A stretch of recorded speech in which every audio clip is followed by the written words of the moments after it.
출산 준비를 하다 보면 베네쪼고리가 몇 개나 필요한지 정말 힘들더라고요. 메르베에서 오늘 첫 번째로 준비한 주제는요, 바로 가장 먼저 출산을 할 때 준비하는 준비물 베네쪼고리는 언제까지 입을까요? 라는 주제에 대해서 준비해봤습니다.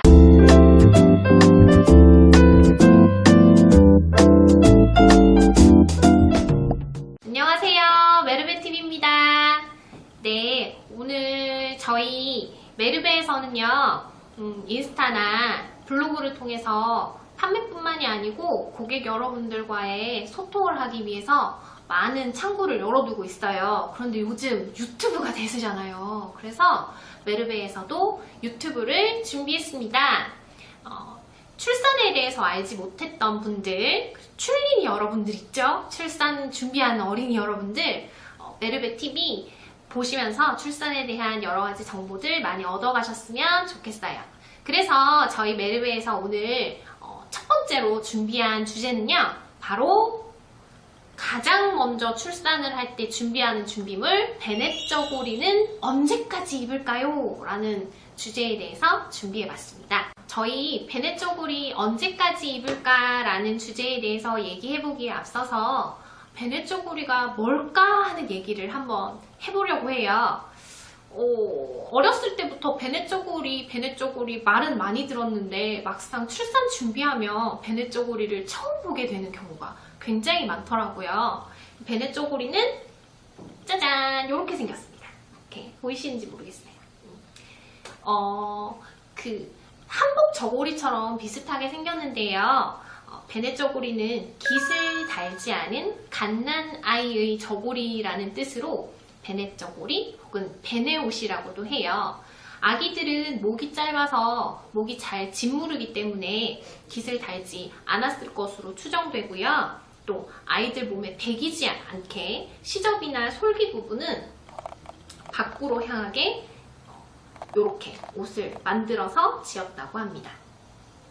베네쪼고리가 무엇인지에 대해서 설명을 했어요. 그렇다면 베네쪼고리는 옛날 사람들은 왜 입었을까요?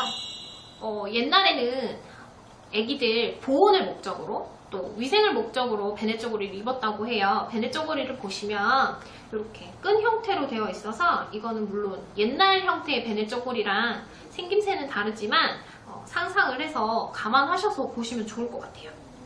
여기 안에 이렇게 입고 벗기 쉽게 단추가 없고 여밈을 최소화해서 입고 벗기 쉽게 만들어서 아기들 활동이 또 편하게 만들었다고 합니다.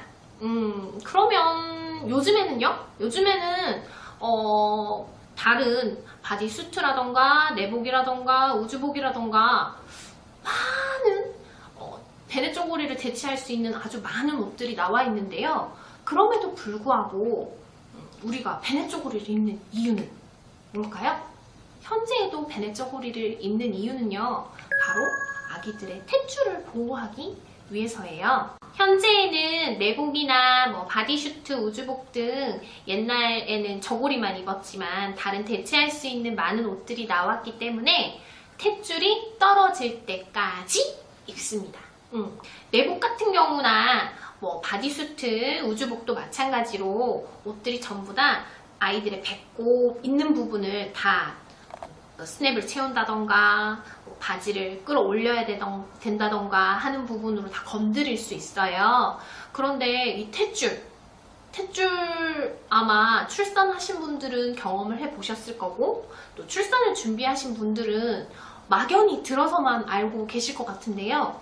이 탯줄이 제대로 보호되지 않고 억지로 탈락되게 되면 탯줄은 감염이나 육아종 같은 경우도 찾아보실 수 있는데 그런 경우로 이어질 수 있기 때문에 탯줄은 떨어질 때까지 엄마들이 반드시 보호해 주셔야 되고 탯줄이 떨어지고 난 후에도 한동안은 관리를 잘 해주셔야 돼요. 사실 베네쪼고리 언제까지 입어야 하는지는 이제 좀 알겠어요. 저희가 탯줄이 떨어질 때까지 좀 알겠는데 막상 출산 준비를 하다 보면 베네쪼고리가 몇 개나 필요한지 정말 힘들더라고요.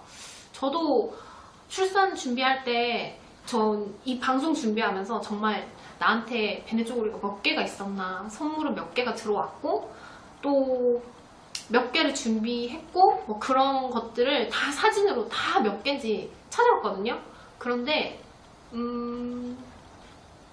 진짜 많더라고요. 근데 어떤 엄마들은 있는 걸 다 못 썼어요 하는 엄마들도 계시더라고요. 근데 저는 아기가 태어나고 한 달 후에 베네쪼고리를 선물을 받아서 베네쪼고리가 선물이 들어왔어요.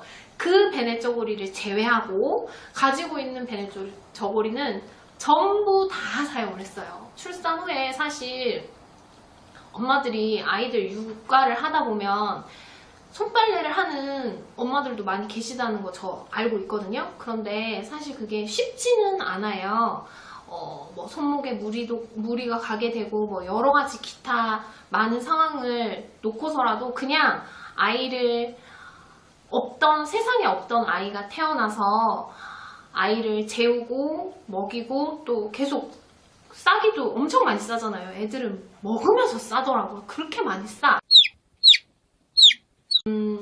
먹이고 재우고 씻기고 하다 보면 사실 빨래할 여력이 없을 때가 저는 훨씬 더 많았어요. 게다가 아기가 옷을 하루에 한 번만 입는 게 아니더라고요. 토도 많이 하고 침도 막 흘리고 그러니까 항상 아기 베네쪼고리 그리고 아기 그날 씻은 뭐 수건, 속싸개 그리고 뭐 손수건 그런 것들이 너무 빨래가 많이 나와서 많이 힘들었어서 사실 저한테 물어보신다면 저는 베네쪼고리는 많으면 많을수록 좋다고 대답할 수 있을 것 같아요.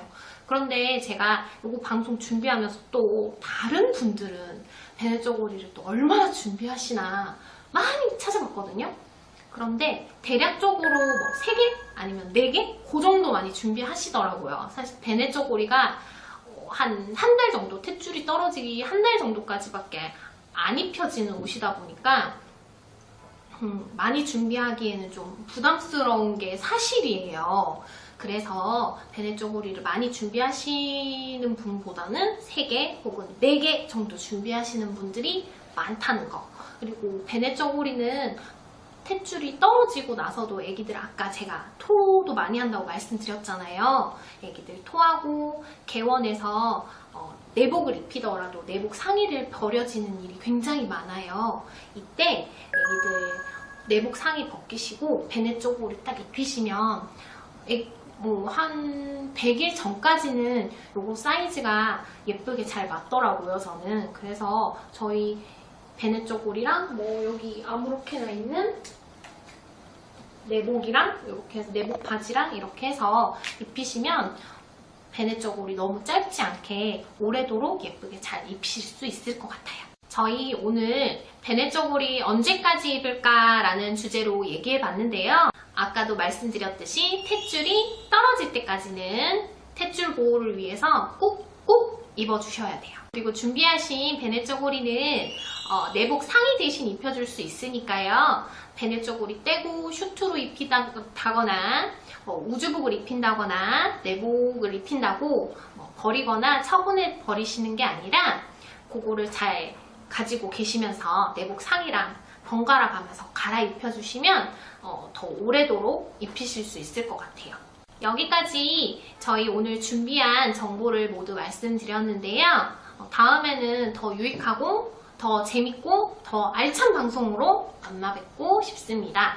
감사합니다. 메르베TV였습니다.